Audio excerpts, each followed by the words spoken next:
mais um episódio da nossa série. Nós que estamos trabalhando, nós que estamos tratando nessas reflexões semanais, que você pode assistir tanto aqui pelo YouTube, quanto você pode escutar, na verdade, não assistir pelo Spotify. Então a gente sobe esse encontro, essa meditação, essa reflexão, tanto aqui no YouTube, quanto ali no Spotify. E só um paralelo, lá no Spotify você tem a segunda temporada, né, do podcast nosso, chamado Antessala da Alma, onde nós trabalhamos ao longo de mais de 30 encontros, foi bem grande mesmo essa temporada, onde nós trabalhamos uma reflexão sobre a vida vale a pena ser vivida, que teve como fonte inspiradora, que teve como base um livro do Fulton Sheen, o venerável Fulton Sheen, chamado A Vida Vale a Pena. Excelente obra também. E na primeira temporada, né, nossa temporada de início, onde a gente refletiu sobre o matrimônio, chamado Amor e Casamento, que também foi como base um excelente livro, chamado Amor e Casamento. Quero ver se eu lembro, coloco aqui na descrição os links dos livros, mas assim, todas as temporadas sempre tem um norte. E essa terceira temporada, a gente vem refletindo então sobre a máxima, sobre a grande frase, uma sentença, eu diria, que é: tu és pó. Tu és pó. Né? E quando a gente olha para esse tu és pó, a gente pode refleti-la de maneiras que podem nos carregar para cima ou de maneira que podem nos carregar para baixo, no sentido do desânimo mesmo, né? Porque entender que tu és pó, que tu és carne, que tu és matéria, vejam, é uma forma de dessacralizando o humano. E não é essa a nossa perspectiva. A nossa perspectiva é através da humanidade, através do real, através do que existe, eu possa transcender, né? Eu possa chegar a Deus, eu posso chegar no que realmente importa. Então vejam, há um jeito de caminhar por esse tu és pó. Se eu caminho nessa linha de que tu és pó, que você vai morrer, de que você é pura matéria, que qualquer doença pode te matar, que você é pequeno, que você é ilimitado, que você é humilde, você vai dessacralizando, você vai se tornando apenas o que parece que a sociedade quer, né? Um objeto, um animal dado aí que vai nascer, crescer, desenvolver, procriar e morrer. E não é essa a nossa perspectiva. A nossa perspectiva é sim reconhecer que somos limitados, que somos humildes, que somos pequenos, que somos frágeis. Tudo isso é característica humana. Mas não é isso que me prende. Eu olho para tudo isso, absorvo tudo isso, me alimento de tudo isso, só que a minha saída é para cima. A minha saída é me encontrar com o próprio Deus. A minha saída é reconhecer toda essa pequenez, mas que existe um Criador. A saída é o reconhecer que toda essa humildade me faz necessitar de uma criatura maior. E ao olhar para toda essa pequenez minha, eu consigo olhar ali uma sacralidade. Eu consigo olhar ali uma criatura amada e querida por Deus e que me dá sentido, me dá estrutura para erguer-me, para me fazer grande na minha humildade, na minha pequenez, nesse meu tu és pó. E no encontro de hoje, né, dessa semana, que a gente possa realmente meditar. Eu acho que é essa sempre a tônica, de que, olha, beleza, erramos,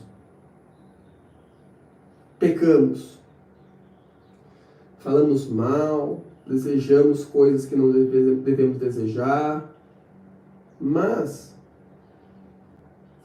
tudo isso que nós fazemos contra Deus e contra nós não pode ser, não deve ser, um movimento de que um movimento que me desanime, um movimento que me afaste de Deus, porque aí sim o pecado está fazendo realmente o seu papel, está atingindo o seu objetivo. O objetivo do pecado aqui para nós não é o erro em si, porque o erro em si já é um pecado, já é um erro, é a falta de equilíbrio, é a falta de temperança. Não é essa a discussão. Isso é dado. Quando eu peco, eu erro. Ponto. Só que existe um algo a mais disso. E é aí que está o real objetivo do pecado, que é quando então eu peco e me afasto de Deus. É aí que está a sacada.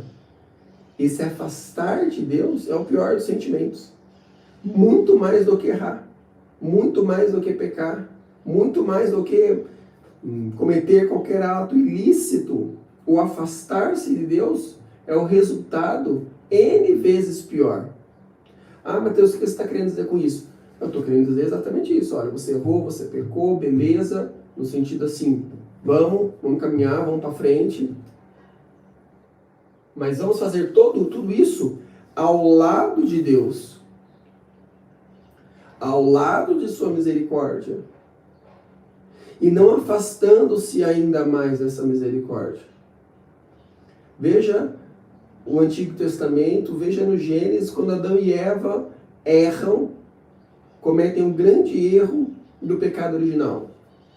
Eles se escondem porque eles não querem mostrar as suas vergonhas. Eles se escondem porque não querem mostrar sua nudez. Eles escondem porque eles não são mais puros. E aí que está um erro que nós muitas vezes cometemos, e as reflexões dessa terceira temporada nos levam a isso. Reconhecer as nossas faltas, reconhecer as nossas limitações, reconhecer as nossas imperfeições, vejam, deve nos aproximar de Deus, deve nos aproximar de sua misericórdia e não me afastar dela, assim como Adão e Eva se esconderam no paraíso quando perceberam que Deus chegava. É um movimento inverso. É reconhecer o pecado, reconhecer que errei, reconhecer que não quero mais errar, porque a gente não quer pecar, e se jogar nos braços de Deus, ajoelhar-se diante de Deus, pedir o perdão diante de Deus. Por quê? Porque o pecado existe, ponto. Isso é uma verdade dada, fundada, está ali, e persegue-nos diariamente. Assim como nós olhamos para a nossa sombra diante da luz, essa mesma sombra eu posso colocar na simbologia do pecado, ou seja, essa sombra é o meu pecado, que caminha comigo, que está ao meu lado, né? Que está na minha mente, que está nas minhas ações, que está nas minhas atitudes, ou seja, o maior erro de um pecador é não reconhecer que se tem um pecado, e o maior erro de uma igreja é reconhecer que não existe pecado, que tudo pode, que Deus ama tudo, que Deus é misericórdia, que cada um tem que viver a sua vida. E aí a gente vai tirando balizadores que devem nortear a nossa aproximação com Deus. Porque senão a impressão que dá mesmo é que assim, olha, Deus perdoa tudo, Deus ama tudo e bora. Bora continuar nossa vida. O importante é amar. Mas o importante é amar na ordem. O importante é amar aos olhos de Deus. O importante é amar dentro de uma estrutura sábia. Né? E toda vez que nós pecamos, nós percebemos que ali então se estabelece um problema. Toda vez que nós pecamos, nós percebemos ali que aquilo se complica. Minha mãe sempre dizia, né, na sabedoria da maternidade, na sabedoria da minha mãe, ela sempre dizia, olha, fale a verdade. Fale a verdade. Porque quem fala a verdade não deve nada para ninguém. Quem fala a verdade não tem rabo preso com ninguém, minha mãe dizia. Tá, traduzindo o que minha mãe está querendo dizer hoje, que eu entendo.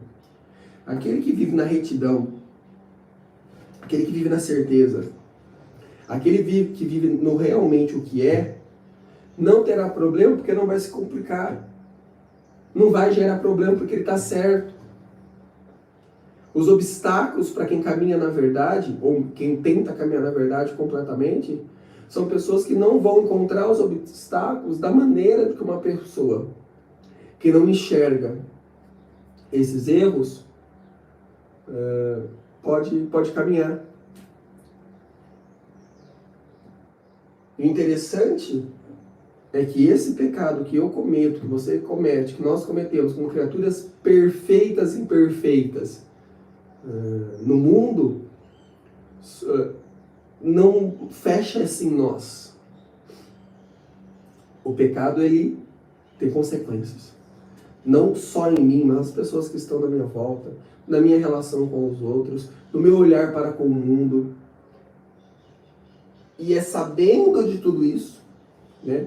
É marcando tudo isso, que eu então não me afasto de Deus, mas eu me aproximo ainda mais da sua misericórdia. É desta maldade que superabunda a graça. É desta maldade que eu tenho que encontrar ali a bondade de Deus.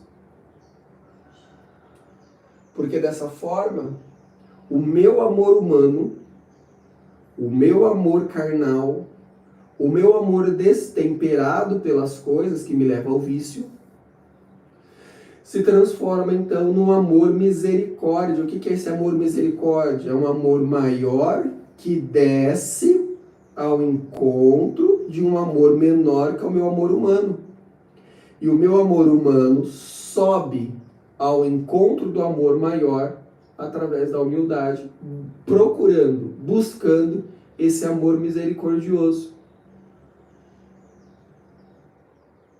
O pecado é este mal supremo, é essa miséria absoluta que eu e você lutamos diariamente e se traduz na total perda de Deus. E esse é o maior dos pecados. Perder Deus. Se afastar de Deus. Logo, quanto mais eu compreendo essa misericórdia, quanto mais eu amo esse Deus, quanto mais eu busco ser imagem e semelhança dele, mais eu tenho que olhar para este amor que desce até mim, esse amor que vem ao meu encontro, que ama eu, pecador, mas odeia o pecado que eu possuo. E a igreja, no caso aqui da Igreja Católica, ao longo dos seus 2000 anos de história, bate nessa tecla constantemente. Muita gente não compreende a Igreja Católica porque ainda não compreendeu o significado do pecado. Quando a igreja olha para o pecado, ela olha para este objetivo causado, que é o afastamento de Deus. Que não há nada pior. Só que esse afastamento de Deus, que me afasta dele, não me faz eu olhar para o pecador. Me faz olhar para o que está além do pecador, que é o pecado. Porque quem olha para o pecador é a misericórdia de Deus. A misericórdia de Deus que olha para mim. Deus não fica preso aos meus pecados, mas fica preso na minha remissão, na luta pelo meu perdão, na busca por ser um ser humano cada vez melhor. Comigo, com os outros, com a igreja, com Deus, com a comunidade, com o meu trabalho. É essa luta que Deus olha. Só que eu, lembre-se, não posso cair na tônica de acreditar, já que esse Deus é misericórdia, de que eu posso, então, chafundar-me na lama e achar que está tudo bem. Não é essa a nossa perspectiva. A nossa perspectiva é o inverso. É eu saber que tem a lama, é eu saber que eu erro, é saber que eu sou pecador e lutar na humanidade que eu tenho, na calma que eu posso construir sobre isso para ser melhor, para ser mais próximo de Deus. Não é à toa quando a gente lê a carta aos Romanos, a gente percebe justamente Deus falando, olha, não deixemos-nos vencer pelo mal, né? Mas sim Vencer o mal pelo bem. O que é vencer esse mal pelo bem? É vencer esse mal pela misericórdia de Deus. É vencer esse mal olhando para aquilo que eu sou imperfeito, acolhendo aquilo que eu sou imperfeito, mas não aceitando essa imperfeição. O que é esse acolher? Tá, errei. Putz, não fui bem. Né? Tenho este problema. Preciso melhorar nisto e nisto. Senhor, tenha de piedade de mim. Vou lá, confesso, luto, busco. E aí, no decorrer do tempo, eu erro de novo. Por isso o exame de consciência é tão importante. Diário, constante. Porque não me dá o susto. Meu Deus, eu pequei. Não, pera lá, você está pecando muito, filhão. Você está errando muito mesmo. Todo dia você comete um erro. Faça essa experiência do exame de consciência. Ela é antropológica. Ela é uma mudança de leitura do humano, porque começa com você.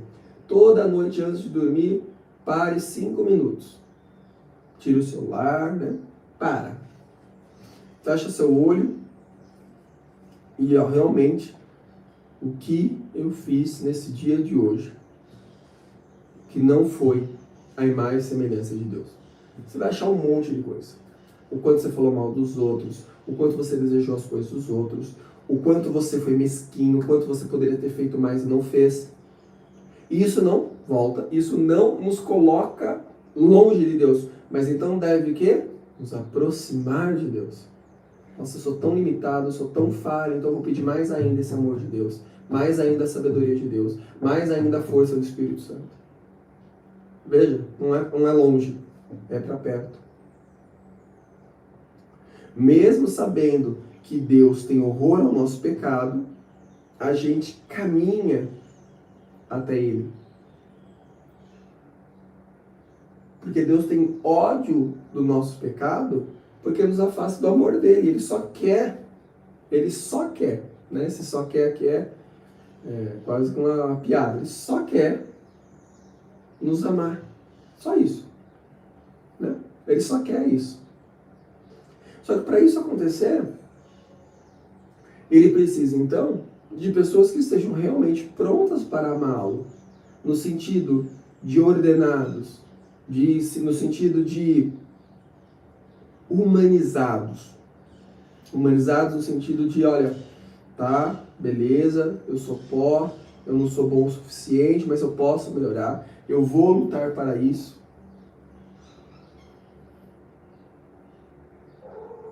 O que Deus faz é separar o joio do trigo.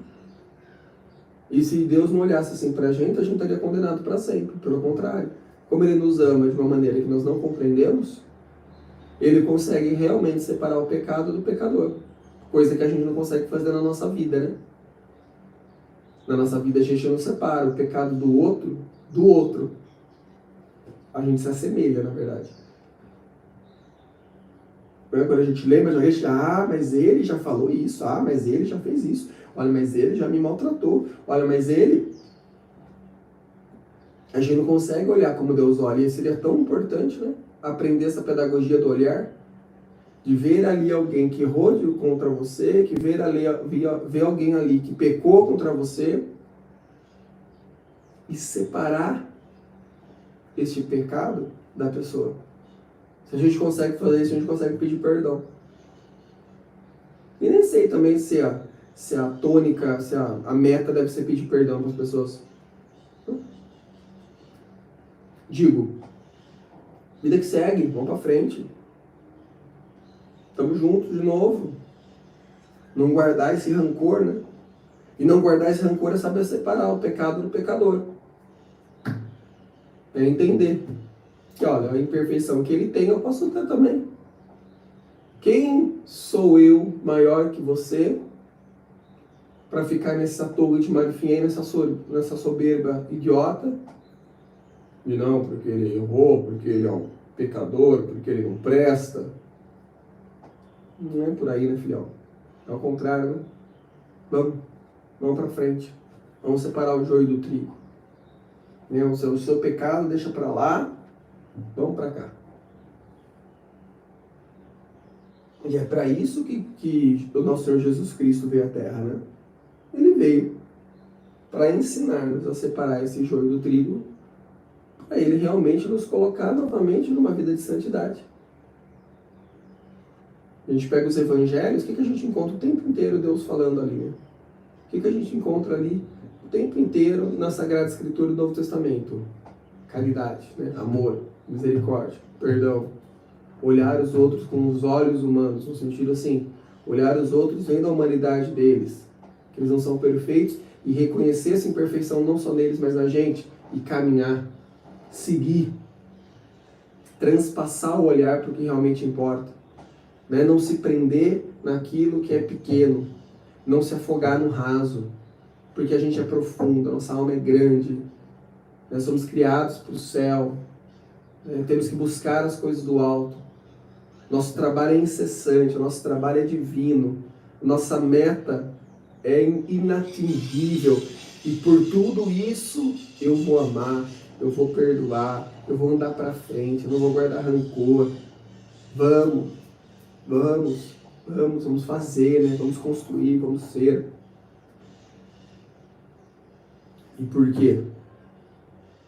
Porque o médico, está lá no Evangelho de Mateus, é necessário às pessoas doentes e não aqueles que estão sãos. Né? Por que eu me confesso? Por que eu peço perdão de Deus? É porque eu reconheço a minha doença. Eu reconheço a minha humildade. Se eu não reconheço isso, eu não preciso de Deus, porque eu sou o próprio Deus. Agora, o que a gente encontra por aí, muito facilmente, é muita gente afastando-se do médico e dizendo realmente que não está doente. Que está tudo bem, que está tudo certo, que está tudo limpo. Meu pai sempre diz, só está doente quem vai no médico. Se eu não vou no médico, se eu não procuro, se eu não vou lá fazer exame, eu não sei que eu estou doente. Mas esse é o grande mal. Porque quando se perceber, talvez esteja tão doente que não consiga mais a cura. Só que diferente das doenças físicas, as doenças espirituais não têm tempo. E quando você perceber da sua doença, o médico dos médicos estará lá, e pode ser no último momento, no último instante, no último segundo de vida, ele está ali na sua misericórdia. Ele está ali ao seu lado. Se for verdadeiro, se for de coração, se for real, Deus estará ali. Um dos grandes males que nós encontramos hoje, nesse mundo que a gente está, é separar o certo do errado, separar o pecado da sociedade, das relações humanas. Porque aí quando então eu coloco na ideia de que não há doença, que tudo é saudável, ninguém mais consegue perceber que trajeto assumir, que não existe caminho ruim. Não existe doença. Pelo contrário, tudo é cura. Tudo é saudável. Tudo é bom. Depende só, né? Depende só da maneira como você olha para as coisas. Isso é perigoso. Se nós não reconhecemos que existe no mundo coisas que não são saudáveis, coisas que nos fazem doentes, nós já estamos doentes. Quando a gente não consegue reconhecer que uma relação desregular é maldosa, né? Faz mal, a gente está doente. Quando a gente não consegue reconhecer o significado das palavras, nós já estamos doentes. Quando a gente coloca tudo dentro de um mesmo campo e fala que tudo é bom, tudo é amor, tudo vale, o importante é amar, a gente já está doente.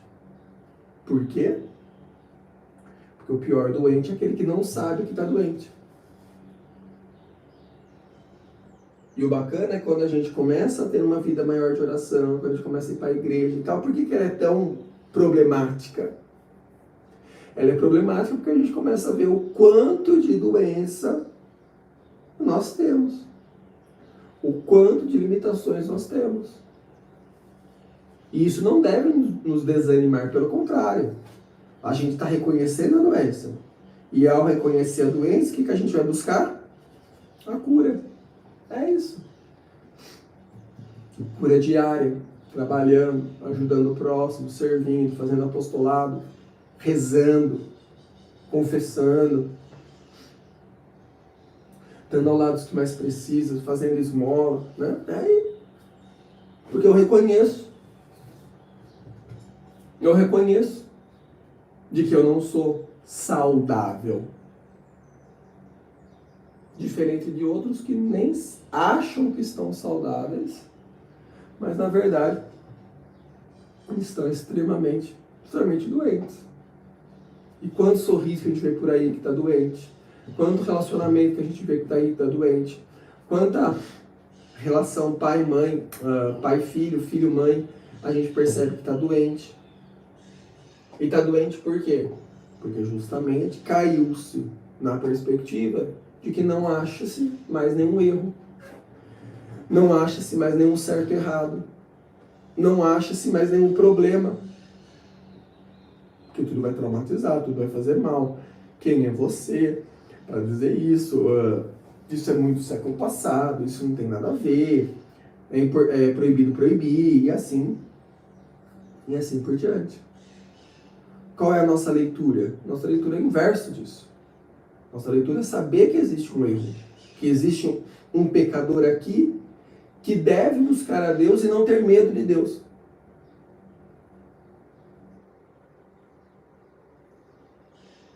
É como se o próprio Deus dissesse assim: o maior prazer que você pode ter na vida é justamente em reconhecer o meu amor por ti.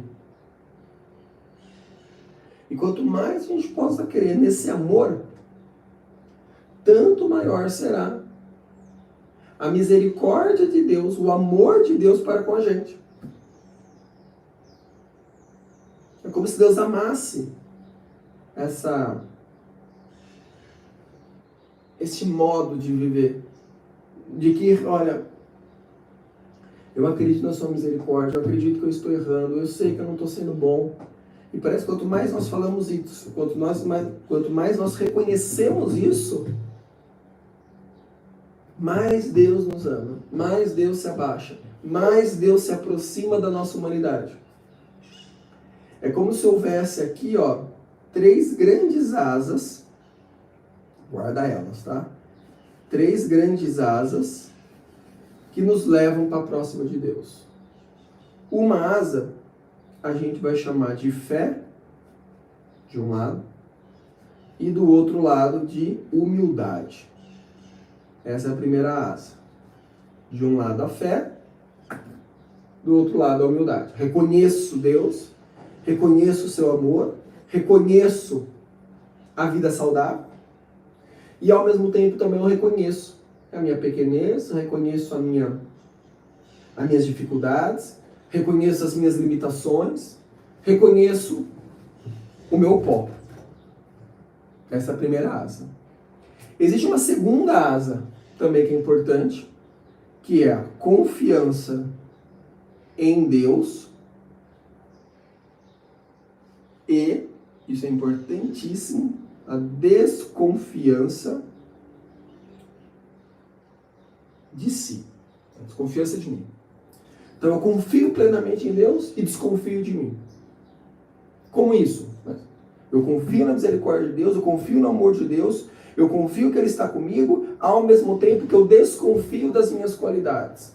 Eu desconfio de que eu não vou conseguir vencer sempre. Eu desconfio que sem a ajuda de Deus eu não posso. Essa desconfiança é positiva. Um exemplo claro disso. A pessoa está lutando contra a pornografia, que é o grande mal do século XXI, para a juventude, para os homens casados, para tudo isso. Eu desconfio, eu tenho que desconfiar disso. Eu não posso confiar de que eu vou conseguir lutar contra isso. Como que eu desconfio? Simples. Quando aparecer aquele vídeo na internet, né, no Instagram, no YouTube, sei lá, no TikTok, sei lá o que você está mexendo aí, você passa ele. Eu estou desconfiando de mim, então não vou ver. Porque se eu confio em mim, eu falo assim, não, vou ver só um pouquinho porque isso não vai me atrapalhar. Isso é confiança. Eu não tenho que confiar em mim. Do pecado a gente foge. A gente não enfrenta. Do pecado a gente foge, a gente não enfrenta. A gente não dá oportunidade para que ele aconteça. É simples assim. Simples assim. Começa-se assim. Então eu não vou ver a pornografia. Seja um pouquinho, seja um pocão. Nada. Por quê? Porque eu desconfio de mim. Eu não tenho confiança no que eu vou fazer. Então eu vou encher minha vida de propósitos. Eu vou fazer uma vida trabalhosa. Não vou ficar ocioso aí pensando em nada. Porque eu desconfio de mim. Mas confio em Deus. E a terceira asa, que vai formar então essa possibilidade da gente ascender ao céu, é a oração somada no outro lado da asa ao trabalho. Vejam, a gente está falando duas asas aqui, porque de um lado então você tem a fé, do outro lado a humildade. De um lado você tem a confiança de Deus, do outro lado a desconfiança de si. De um lado você tem a oração, do outro lado você tem o trabalho. Essa junção é o que nos pode levar para mais próximo de Deus. E a última aqui, que é a oração e o trabalho, é justamente, filhão, joelho no chão. Vida de oração diária. Não adianta. Sem oração, tudo o que a gente está falando aqui é vão. É vazio. Porque oração gera intimidade com Deus. Oração gera reflexão. Oração gera silêncio daquilo que eu quero para escutar o que Deus quer. Oração me faz centrar-me no que realmente importa. E essa oração aqui eu somo a confissão, eu somo a Santa Missa, eu somo ao Santo Terço, veja, conversa íntima, intimidade com Deus, da hora que acorda, da hora que dorme, nos momentos que você pode. E tem tantos momentos que nós podemos rezar ao lado de Deus. Quando você acorda, mas minha vida é muito corrida, Mateus, eu já acordo, eu já levanto ao banho, eu nem vejo se está de dia ou está de noite. Então o que você faz? Você acorda às 6 horas? Beleza. Acorda 7 para 5, para 6. 7 minutos antes do que você acordava. E aí nesses 7 minutos, 2 você vai levantar e lavar o rosto.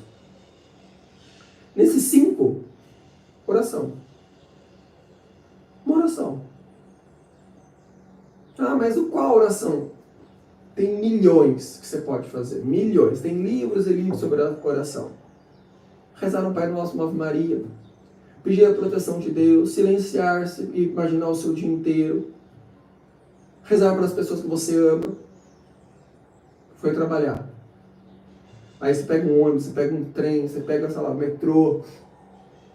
Fica ali ocioso. Para que no celular? Reza o terço.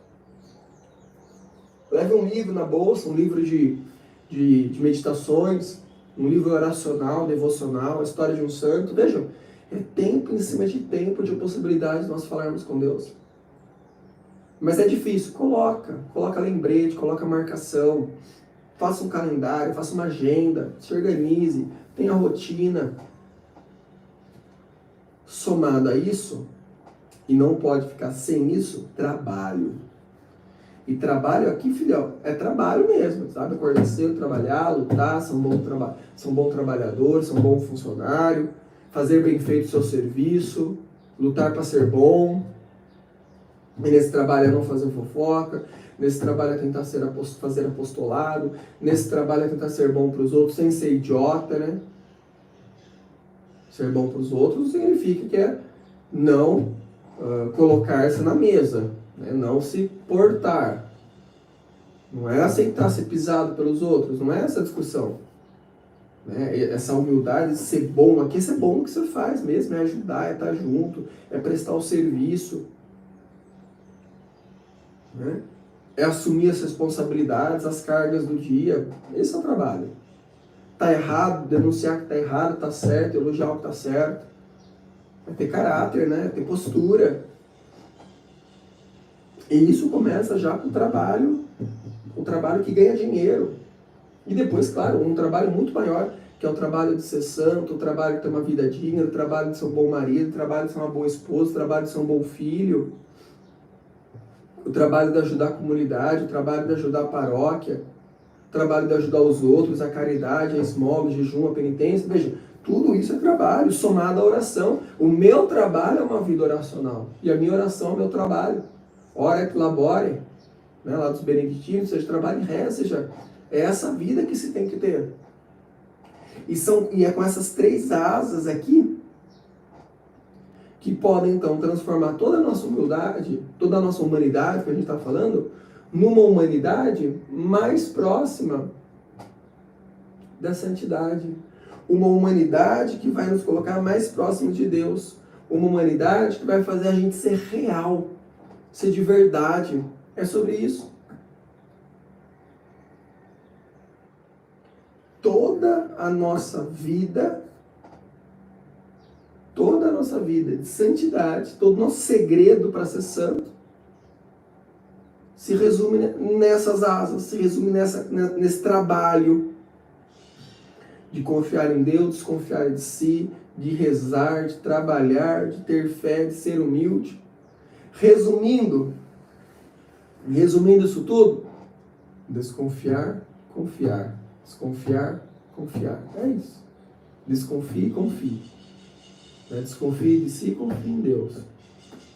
Desconfie das suas limitações e confie na misericórdia de Deus. Desconfie das suas forças e confie na força de Deus. Esse é o processo. E só pode dar certo esse processo se eu fazer. Se eu ter o trabalho aqui, ó. E esse trabalho vai ser fruto de uma vida de oração. Essa vida de oração vai refletir no meu trabalho. Essa vida de oração e esse trabalho levam a um processo de confiança em Deus e desconfiança em mim. E esse processo de desconfiança de mim, confiança em Deus, me coloca na perspectiva da fé e da humildade.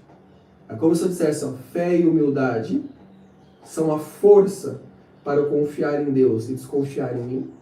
E nesse processo de desconfiança de mim e confiança em Deus, eu assumo uma vida de oração, eu assumo uma vida de intimidade com Deus, somado a uma vida cotidiana extraordinária. A uma busca de um trabalho digno, né, de uma vida trabalhosa, de fazer as coisas para os outros, com os outros.